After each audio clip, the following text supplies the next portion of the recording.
Welcome to the Inspiring Good podcast. This podcast is brought to you by the Community Foundation of Elkhart County, which serves a vibrant community in northern Indiana known for its generosity and strong network of nonprofit organizations. I'm Marshall King, your co-host with Kevin Deary, a veteran nonprofit CEO who now coaches others. Today our guest is Scott Griffey, founder of Gymtown Food Bank, Elkhart County's newest and only food bank. Welcome, Scott. Thank you, Marshall. It's good to be here. Scott, it's good to have you on the podcast. We're so pleased to have you, and also for Gymtown. That is such a unique little part of our county. Very historical, great basketball, and we'll get back to basketball later on. But right now, let's talk about the Gymtown Food Bank, because you guys do the food pantry. You do such great work. So in 2020, you and Kim, your wife, got together and decided there was a need, and you decided to start passing out donation food boxes. Tell me about how it started. So it started a couple years before that. We had some friends that were teachers in the Gymtown system, and they found out that some of their students were coming to school on Monday mornings and they were hungry. Either they had eaten very little or not, nothing through the whole weekend. So they came to us and said, "Hey, how can we help with this problem?" So we got together some friends of ours, and we started taking in food on a Friday afternoon in a backpack that a student could take home and get them through the weekend. And that started with 6 students, and the numbers kept growing until we were into the 20s that were happening. And then COVID came along, and the school system shut down. We knew that there were hungry kids out there, hungry families, but we couldn't even get their addresses because of privacy rules. So we had already been going to a small little food bank out in the country called God's Closet. And we loved going out there, and we'd pick up food. Instead of paying it out of our pocket, we were able to get some free food. So it was pretty exciting for us, especially as all the couples that were paying for this out of their pocket.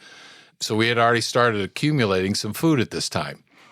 And so when the school system shut down, we were still able to get free food. And our garage was filling up with some food. And one day, my wife said, "We just need to put these boxes of food together and go knock on doors." So at the scariest part of COVID, we didn't think anybody would answer a door. We didn't know what to expect. And we were surprised. People did answer the door, and we got statements from, "Hey, we're doing fine. Thank you. Give it to someone who needs it more."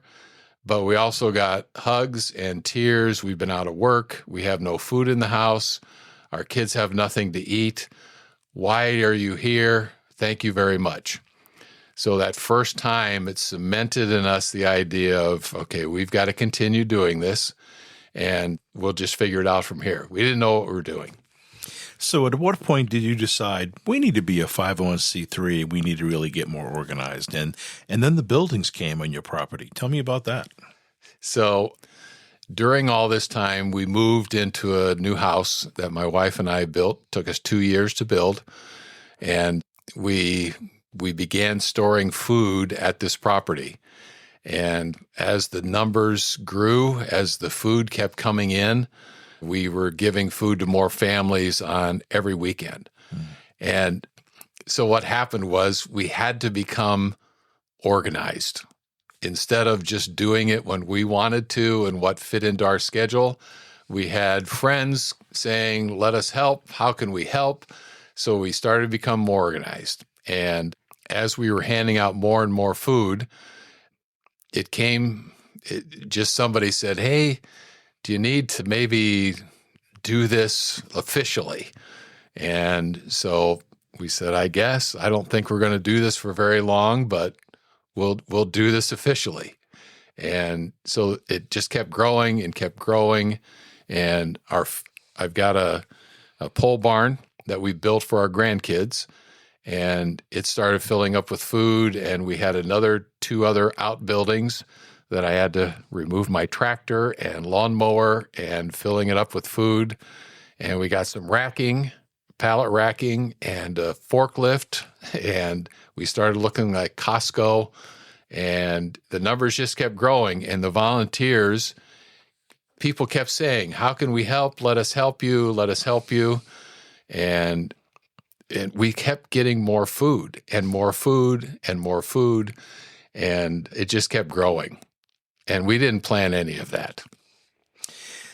So now your buildings are full, your garage is full, you have lots of food, you now have a brand new 501c3, and to get that, you had to organize a board. Yes. So usually when nonprofits start, it's made up of friends and family.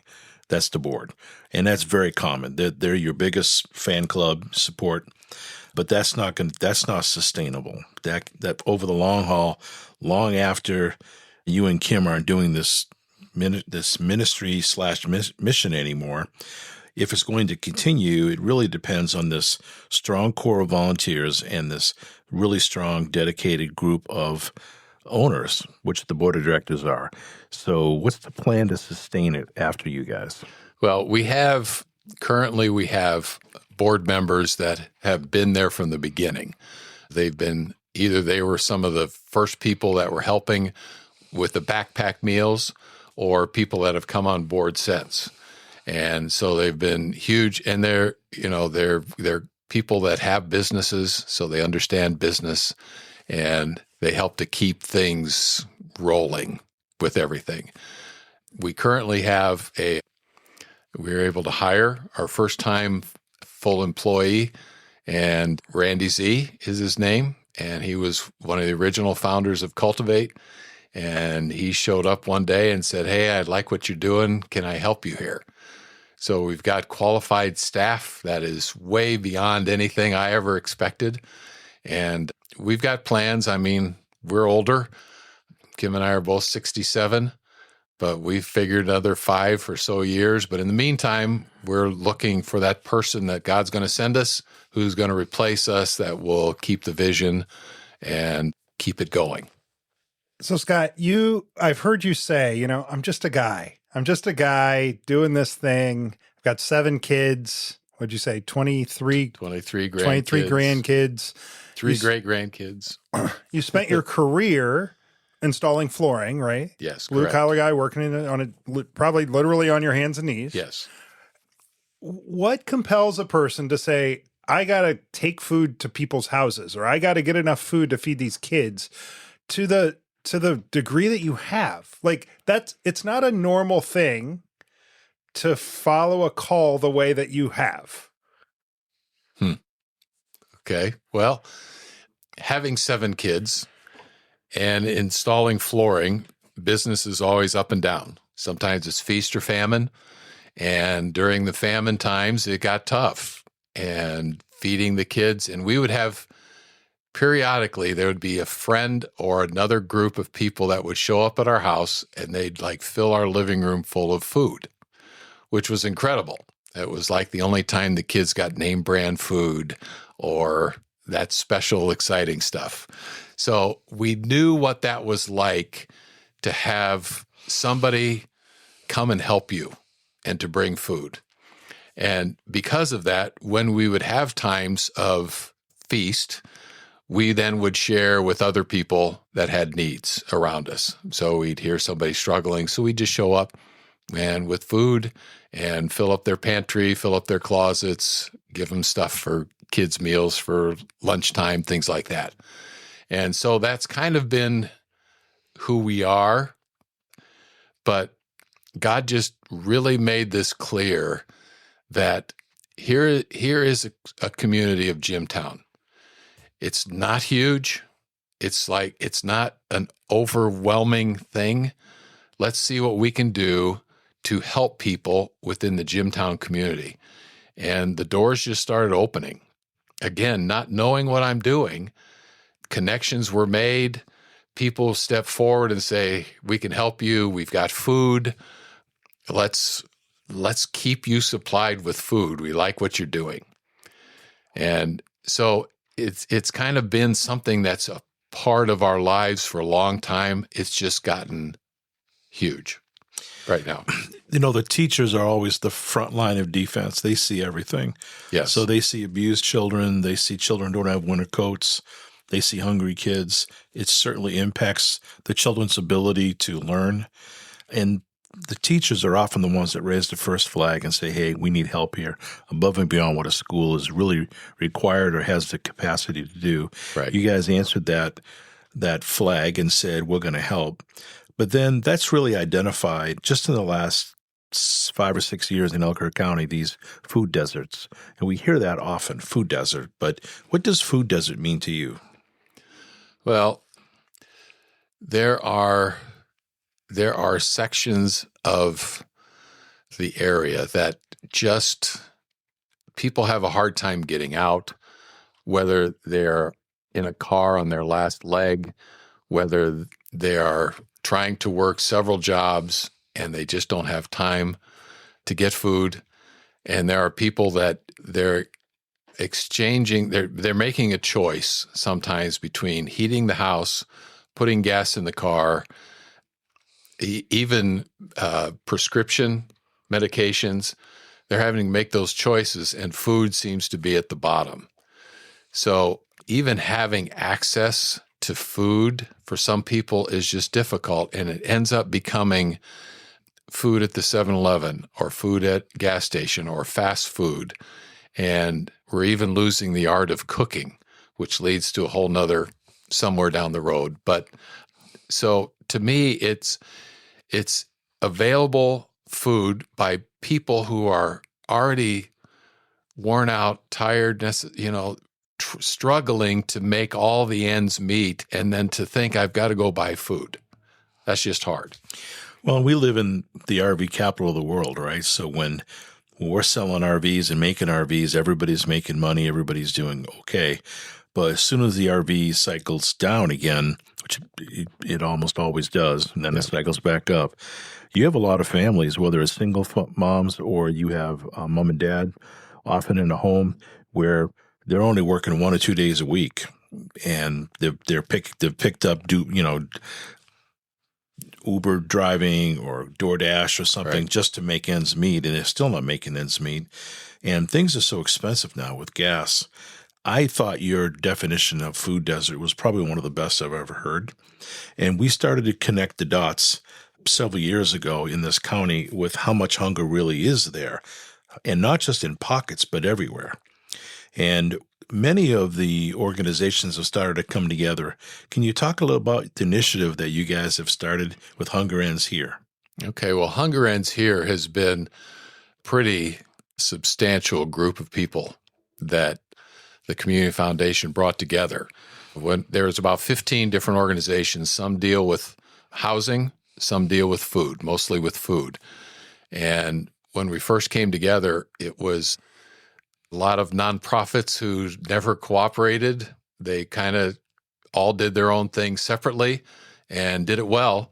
And when I could remember the first couple meetings, I'm the new guy on the block. Nobody had even heard of Gymtown Pantry at the time. And everybody kind of just were like a little bit of arm's distance. I don't know what's happening here. I don't know how we can work together. And with it's been over a year now, and now we're working together in incredible ways. So we're sharing resources. If I have something extra, I'll call up a guy that I know could use some of that. And so we'll send a truck over, or they'll call me and say, hey, we've got this extra over here. Even forklifts. Somebody had a forklift, and now we're sharing vehicles. We're donating things back and forth to each other, because the goal is that everybody has enough. And I don't need to hang on to everything that I have. If I have extra, let me share it with somebody. So we found a lot of organizations that came together, and now we're looking at each other as help. Let's help each other instead of let's keep an arm distance away from each other. I don't trust you. I don't know what to do with you. But now it's like a giant group hug that we've figured out. Let's help each other. And maximizing everybody's strengths and assets, yes, which is so important. And it's really special about Elkhart County is the willingness to come together and to build initiatives and to build trust amongst organizations.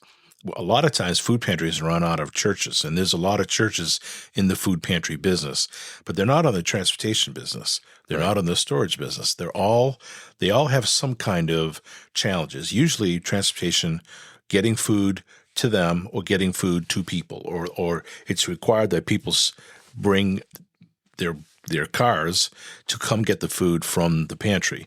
The problem is when their car breaks down. Yeah.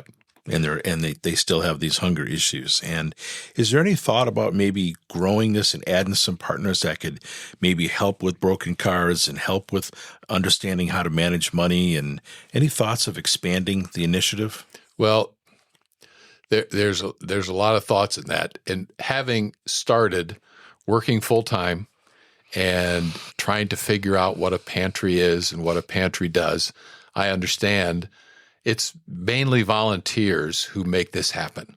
There are some paid staff members, but it's mainly volunteers that are working hard just to make life happen. And then all of a sudden, now we're feeding other people. So all of those things, like even storage of food, once they get it, how long can, that's a problem. How do they get the food? So we currently have pantries that show up, and they will show up in a Honda Civic or a small SUV, and they have to load all of this food up into that and make multiple trips, and they're volunteering their time. They don't have the extra time to do all that. So that's one aspect, and we can come back to that. But following up on your question, there are some of our organizations that help with financial. How do you do that? There are some that help with parenting. So now we can work together with that. There is discussion about us starting up a teaching kitchen in our location and having Randy Z there. He's a chef. He taught students at the Crossing how to cook, and he has a lot of food background. So there's a possibility that we start up a food training kitchen at our facility. And that's because of another organization that came to us and said, hey, I heard you might have interest in this, and we're going to do this, so maybe we can work together. So, Scott, you started as a food pantry. Yes. And now you're a food bank. Yes. Explain to people what the difference is. Okay, so a food pantry gets food directly to people. So whether most pantries operate where someone will come and check in, and then they walk through a line and they pick out the food that they want, and then they can leave. That's how most of them operate. Again, we didn't know what we were doing, so we started delivering food directly to people, and which opened up all kinds of incredible things that we never expected, like developing relationships with people, getting to know them, getting to know their kids, getting to pray with them. We'll find out what's going on in their life. There's many times that we'll show up at a house and they'll say, I'm glad you're here. This happened this week, and we knew that you guys would pray with us. So that's a food pantry, getting food directly to people. A food bank, which we have just started up, that gets food directly to pantries and other organizations. We also have early learning centers that are coming. ADEC has been out to pick up some food, and there's just organizations now that are feeding people. We're able to get food to them. So the difference between a pantry, you get food directly to people. A food bank gets food to the organizations that are distributing the food. You mentioned Cultivate. Has just exploded here. Yes. And filled a huge void. They deal with food with 18-wheelers that are constantly bringing food to them that they then disperse out. And Cultivate's starting to grow even more. Yes. They're looking at growing into Fort Wayne, growing into other areas because they're just very well known, and they do a really good job of food. Really good job of food. They've been a kind of a central cog in all this, and all the other hub and spokes have plugged into Cultivate. When you see your time working with Cultivate and you see particularly the areas of transportation, that's still an area I'm a little on. How does the food, unless you're bringing it to them, tell me how all this food gets into the hands of those who need it the most, and how do the food banks and food pantries get all this food? Okay. So even before we opened up Gymtown Food Bank, we developed a collaboration between Milford Food Bank and Cultivate. And our goal was that once we get up and running And Milford was in the middle of building a brand new building. And once we get up and running, we're going to have, I think it was like 30,000 square feet of space that will be newly available to be able to receive food and collect food. And so the three of us made a commitment to help each other out and to figure out how, if I need something and they have it, we can get it back and forth. So there is delivery of huge semi-loads that come to either my location, Cultivate, or Milford, and we share among those loads as to what comes in based upon what their needs are. And then the goal is to be able to get it directly to the organizations that get out the food. Okay. So there's this big step, like a high level of there's this massive food out there that's available. How do we get that? Then it comes to Milford, Cultivate, or Gymtown, and we then distribute the food to pantries, organizations that are getting food out to individuals. And once we had the collaboration up and running, Thor Industries heard what we were doing, and they came forward and said, listen, how can we help? Which is the best question that people can ask is, how can we help? And so we had a couple things that we needed, and they said, that's not it. And when we got to transportation, they said, that's it. We can help you with that. So they donated 2 cargo vans, brand new cargo vans, to the Hunger Ends Here collaboration, and they're now housed at Gymtown Food Bank. And so those are used by those pantries that would show up with a little Honda Civic. They can now just reserve that vehicle. They can pick out their food. They can load up that van instead of their Honda Civic 3 times, 4 times.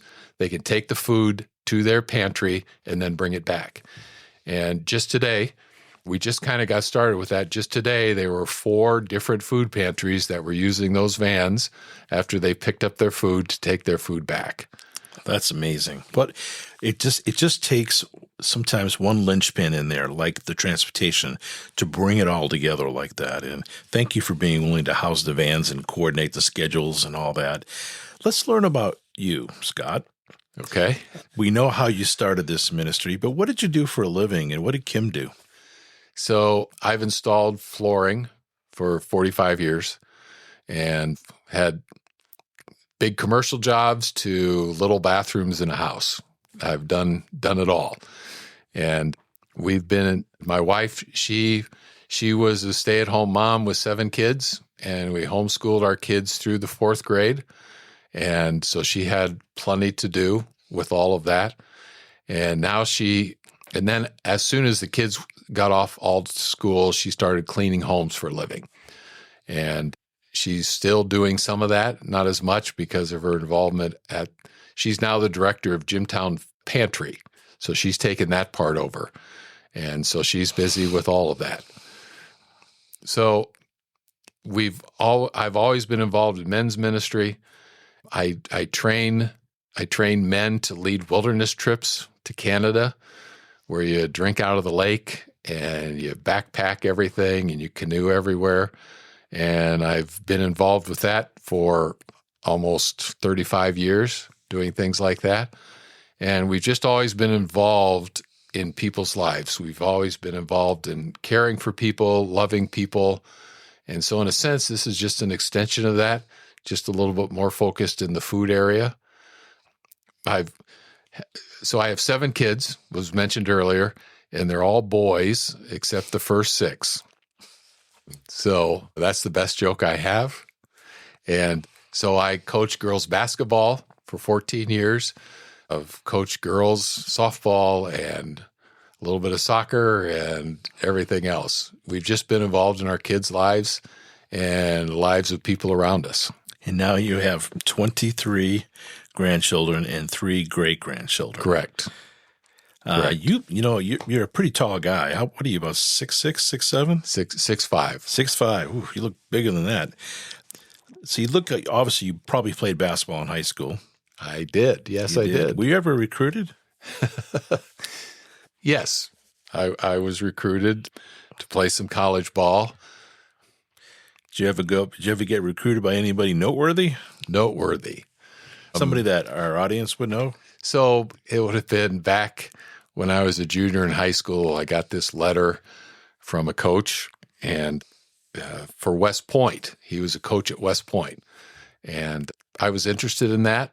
And he came to the house, and he went to my dad's restaurant. We had lunch at my dad's restaurant at the time, and came to my school. And at the time, he really wasn't anybody special, just a young guy. I only know two coaches. One was Bobby Knight at West Point. So Okay. It wasn't Bobby. It wasn't So Bobby. It had to have been the other one. It was the other one. And who would that have been? That would have been Coach K at the time. In fact, it was Coach Krzyzewski, which you couldn't say at the time. But it was Coach K, and that was a lot of fun. And West Point. Well, you still got the haircut for West Point. I do. Where'd you end up playing? Did you play college ball then? I did. I ended up going to a small Bible college out in Pennsylvania and ended up playing out there. But I went through the whole process, was accepted to go to West Point, and at the last minute changed of plans. And literally at 17 years old, I made a difficult decision, which led to all this. Because if I would have gone to West Point, I would have been a career military guy. I would not have had 7 kids. My life would have been completely different. And I have no idea how I made that decision, but God just said, I want you to do this instead. We have these, all of us have these interesting forks in our life. If we choose this way, it leads to one life. If we choose this way, it leads to another life. And we don't really know which path God has us on. Right. Clearly, I think that Elkhart County won by having you and Kim settle here. Let me ask a question about general leadership. Sure. So you're a strong leader at the home, leader at the church, leader in the nonprofit world. You've earned all that. You're humble. You're in everything that you do. But who was your mentor? I had a great dad.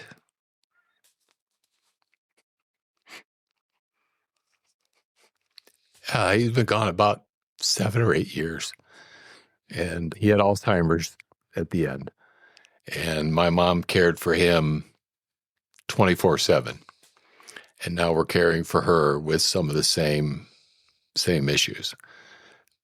So my dad was just an incredible man. Everyone loved my dad. He was involved in everything that we did.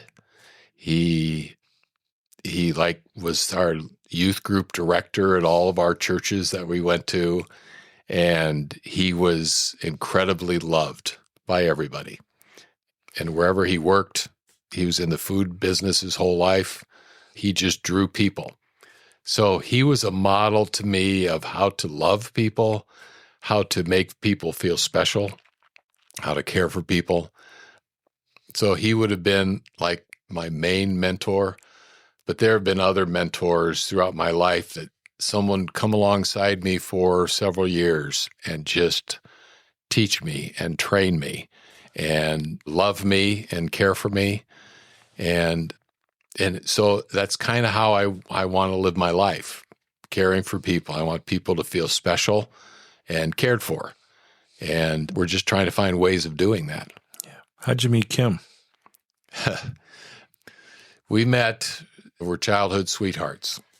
I was at North Liberty High School. She went to LaVille. And our driver's ed class was full. So a bunch of my buddies, we went over to LaVille High School to take driver's ed. And I'm sitting on the front step of the school, our very first day of driver's ed, and I'm sitting there with my best friend. And this girl in short shorts and great legs pulled up on a bike. And I said to my best friend, I said, I'm going to marry that girl. And he was the best man at my wedding. So, and we were sophomores in high school. So we just celebrated 49 years of marriage, and we've known each other for 50 some years now. It would be interesting to ask Kim what she thought of when she saw you sitting on those steps. Well, she would just say I was extremely handsome. That's what she would say, I'm sure. And we're back to humble. That's right. Well, I think your dad would be so proud of you. of the man that you are and the man that you've become, and also the men that you have mentored yourself now, including your son and your 6 other non-sons. Yes. And their son-in-laws. And what a wonderful example you are to have continue this leadership of family and love and mission and ministry. So you're not just feeding people, you're feeding their souls. And what a wonderful example of strong Christian leadership in today's world that we desperately need, because that type of leadership does not come in colors. It's not red and it's not blue. Right. It's just true. So I thank you for that. Well, and I just want to emphasize, I'm just an ordinary guy. The things that I'm doing can be done by anybody that says yes. When God asks you to do something, if you just say yes, He gives you the ability, the power, He brings people around you. There's not all that much special other than I say yes a lot, sometimes too much, but if you just say yes, then God takes that yes and He multiplies it way beyond you. That's such great advice. Last question I have for you. Okay. If you could go back and talk to your 17-year-old self, what advice would you tell your 17-year-old self? Oh, my word. I would say probably mostly live the life that I've already done. There'd probably be a few changes, I would say, like maybe don't buy that certain car, or don't spend money on that, things like that. But I think for the most part, I would say just live it with gusto, continue to jump into everything with both feet. Don't hold back. Just don't hold back. Don't hold back love. Don't hold back your faith. Don't hold back on hope. That when you're following God and when you're following God's plan, there is no better place to be. It's not about money. It's not about money. Don't ever make it about money. Just make it about saying yes to what God has for you and just jumping in with both feet the best that you can. So, Scott, I'm going to return to a question from earlier and ask you, what do you need from individuals or businesses in Elkhart County right now? So right now, mostly we need finances. To keep our shelves full, there's a cost to that. So it's different from when we were a pantry. We received all of our food for free. And now we are purchasing food, and we've had people come alongside to help us do that. So a lot of what we need right now is finances. We have volunteers. We had 72 volunteers show up on Saturday to help us box and deliver food to 100 families in Gymtown. But if somebody wants to volunteer, that's fine too. We'll find something for you to do. We're in the process of putting an addition onto our building to help us with some freezer space and refrigerator space. And so we're in the process of that, and we need some financing to do that. So I guess basically, if someone would jump on board with some finances, that would be helpful, even if it's little. We have some people that support us $20 a week, and we have others that are a little bit more substantial. But every little bit helps with that. Plus, we need your prayers to make sure we're staying on our path and not getting distracted in our mission. Scott, thanks for coming on today. Thanks for the amazing work you're doing in our community to keep people fed and get them the food they need. Our final question for you today is, what gives you hope? I used to be overwhelmed by the idea of making sure that everyone in Gymtown community has enough food to eat. That was a daunting task when we first started. Now I think we're close. We're not there yet, but we are close.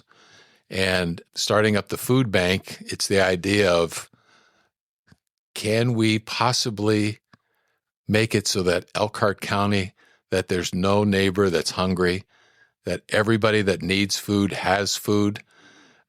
And that's a daunting thing to look at. But with the collaboration of Hunger Ends Here, I'm starting to see that that could possibly happen. So I have hope in Elkhart County. The businesses, the people here have been just beyond incredible with their generosity and their desire to make sure that people are cared for and loved in the community. That does not happen, I don't think, anywhere else. So we have a very unique situation here in Elkhart County. And so the hope that I have is that someday, and maybe not that far in the distance, that everyone who needs food in Elkhart County will be able to have enough to eat. Because we have enough food. It's how do we get it to people in need? And I think we're working on that. This show is a production of the Community Foundation of Elkhart County.